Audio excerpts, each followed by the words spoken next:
You welcome to said the that Real overall Estate deal. Jam session. Man, I've got a very patient but great guest today, Zachary Feldman.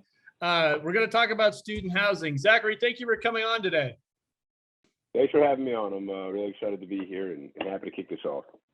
Yeah, I think student housing is something that is very interesting. And you being a vice president at Aptitude Development, you guys have done over $1 billion in transactions. And, you know, over an 8-year period, that's a lot of deals. And so I think you could really bring a lot of value to our viewers.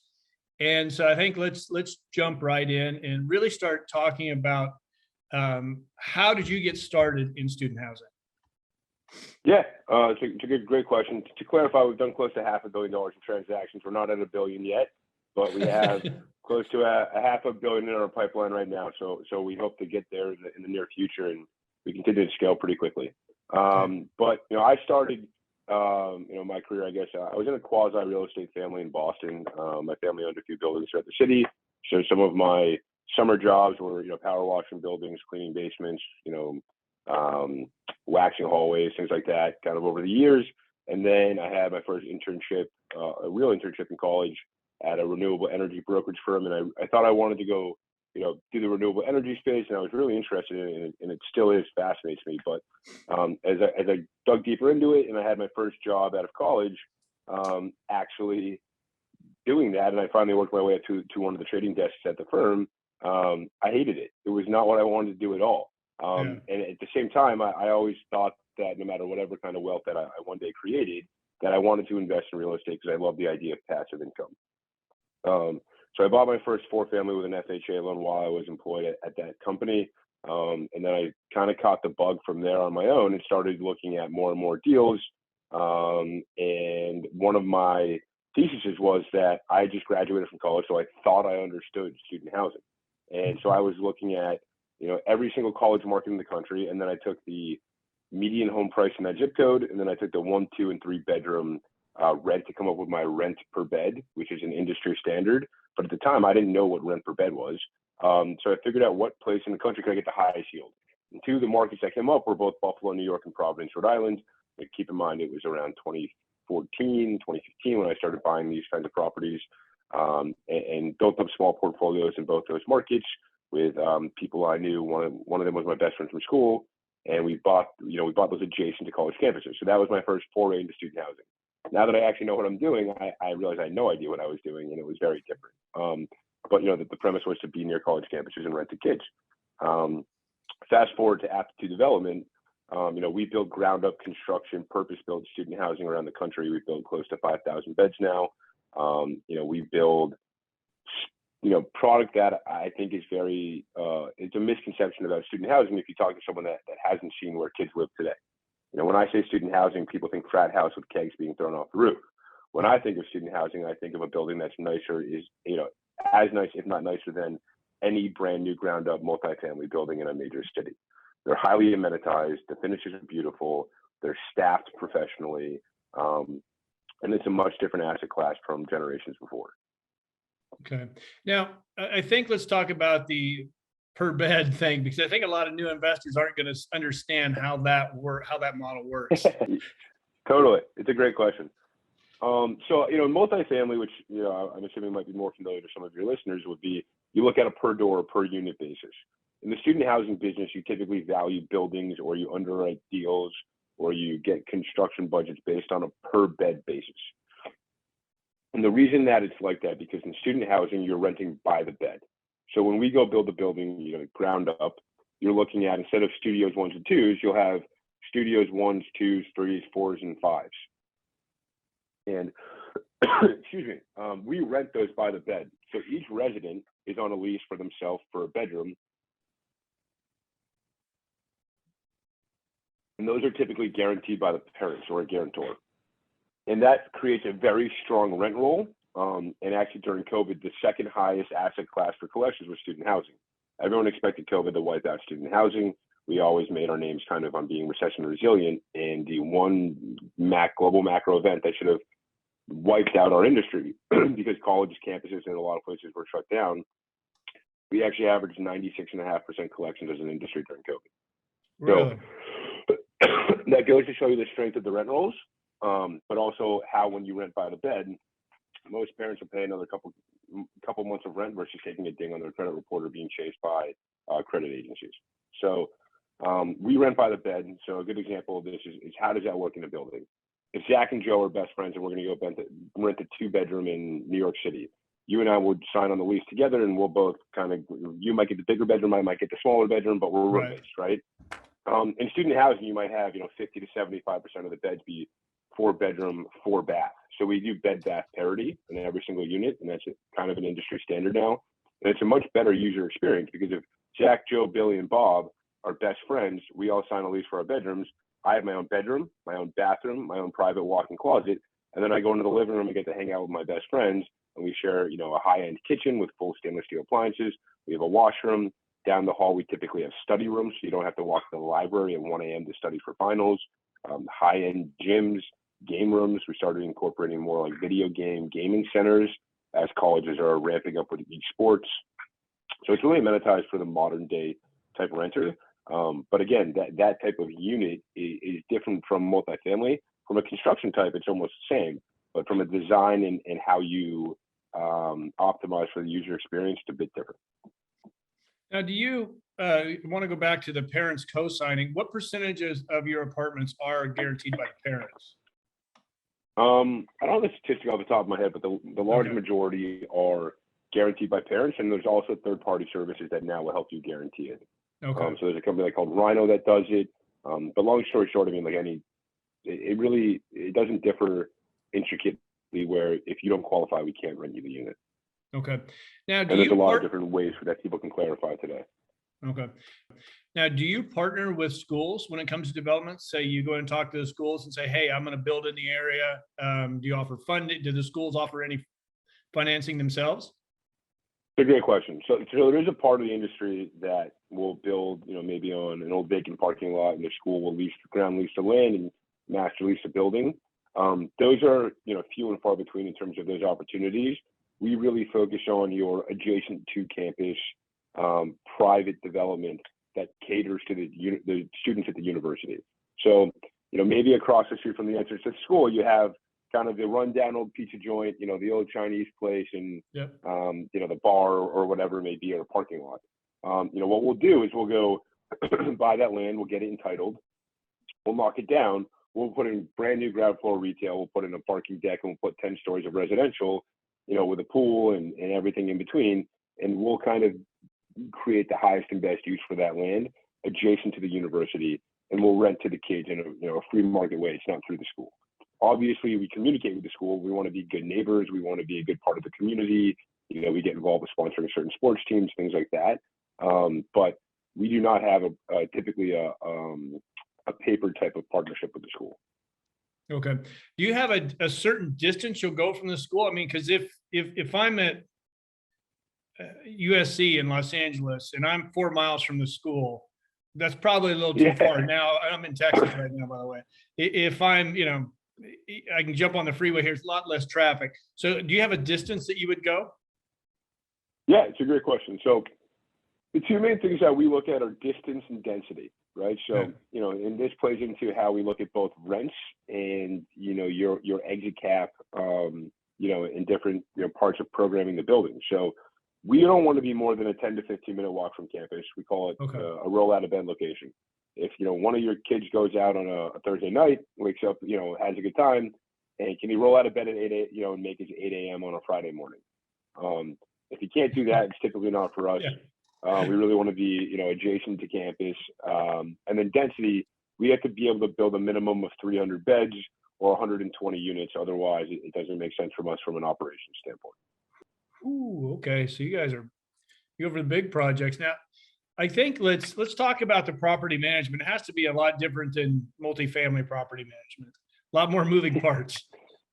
How's that? It's a great question, right? I mean, there's third-party operators like there are in multifamily, and a lot of the big players do both.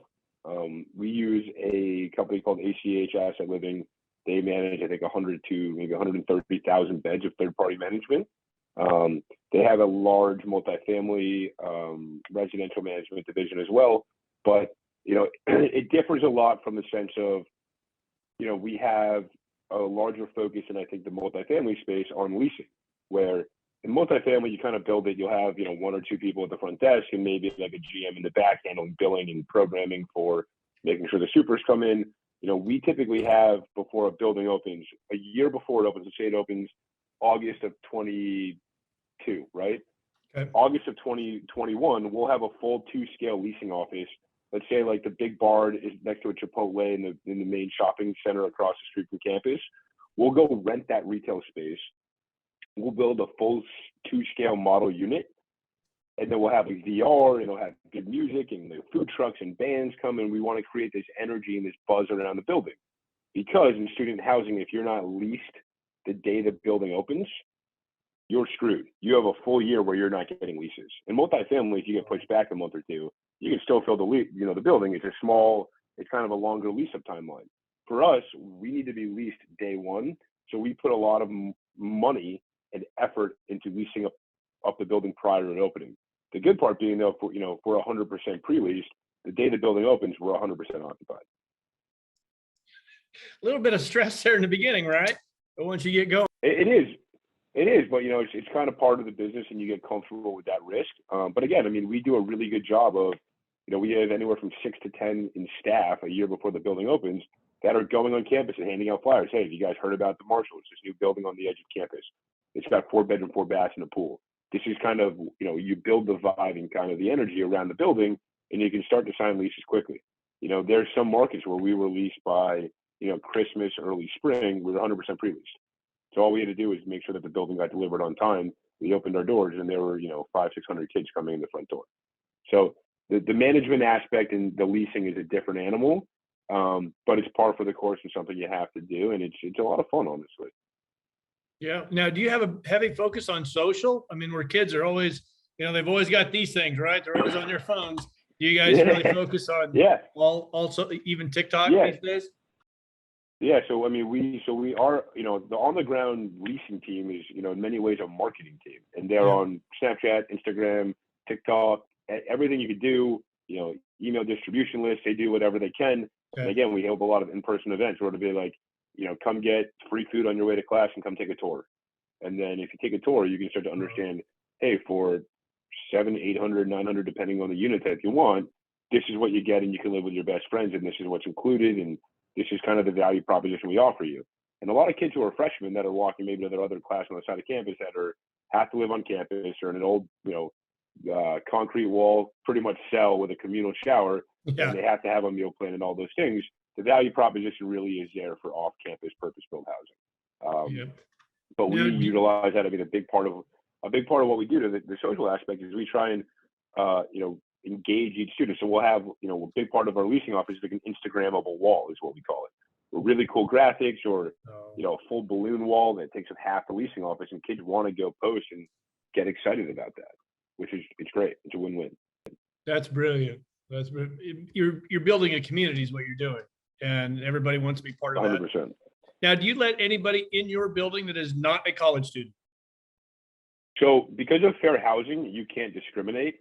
Right. It's illegal. But we try and listen. Joe. You're not a college age kid. I don't know if you'd want to go live with 550 kids between the ages of 18 and 22 who are going until 4 a.m. every night, right? Yeah. So I think that's part of the discussion is, hey, I'm looking for a place to live, and you can say, hey, that's great. This is what we offer. This is why. But please keep in mind this is primarily going to be occupied by people enrolled at the university. Right. Is that something that interests you? And a lot of times, if you kind of explain the building, they go, "Oh, I didn't know that. This is probably not for me." Right. And again, it's if you'd like to live there, we'd love to have you. It's not we don't discriminate in that way. But most working class type young professionals or even people further in their careers don't want that. The flip side is we're building a building right now in Birmingham, Alabama, which is next to UAB.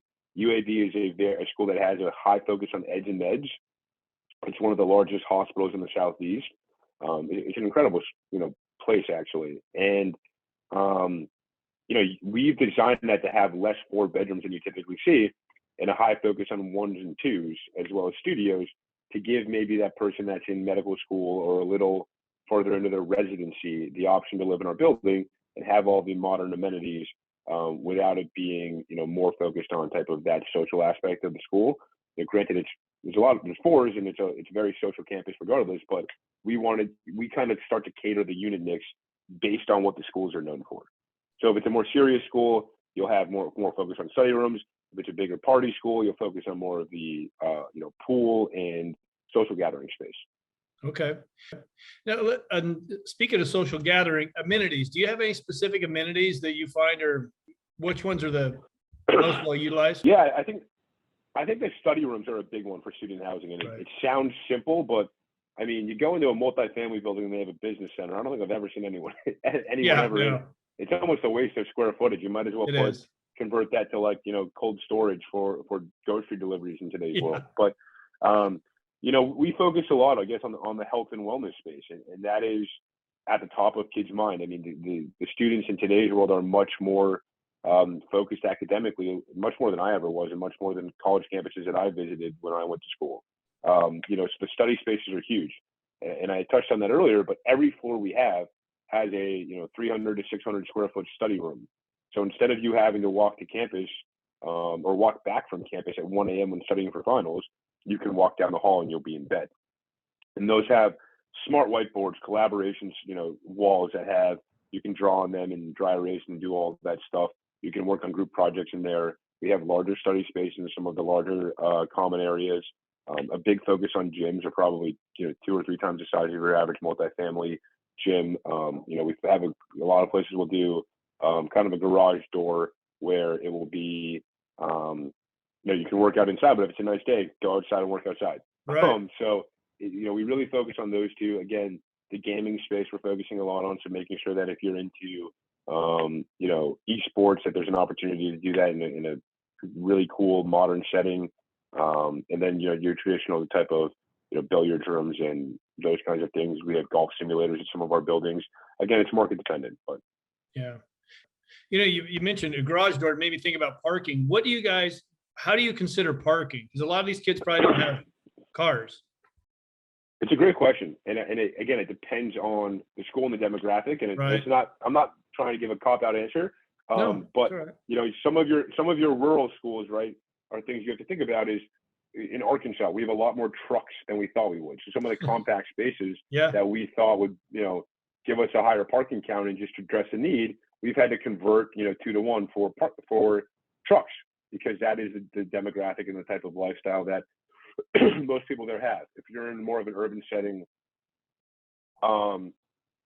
you can get away with more compact spaces and bike spaces and bike parking.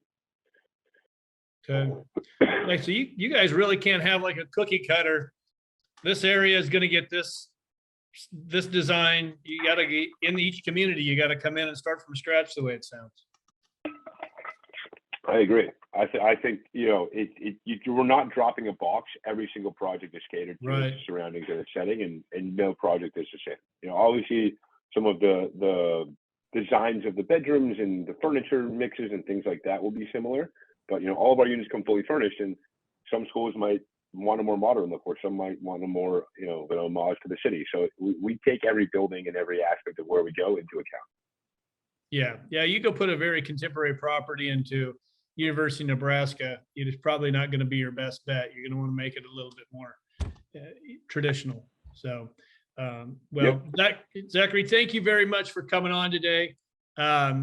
Any of you watching today, if you want to get in touch with Zachary, I'm going to put his information down below in the video so you'll be able to reach out to him directly.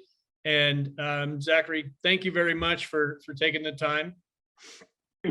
Thanks for having me on. Happy holidays. And if anyone's interested in learning more about student housing or getting involved with our firm, either on the deal side or the investment side, I always say it's 2021, almost 2022. Just text me or call me. My cell phone 781-789-4354. I'm always available. It's 21. You don't need to LinkedIn or email. Just text or call me. I'm around. Happy to talk more about what we do and how we do it. Very good. Thank you very much, Zachary. And for those of you watching, if you haven't done so, make sure you subscribe and make sure you like this video.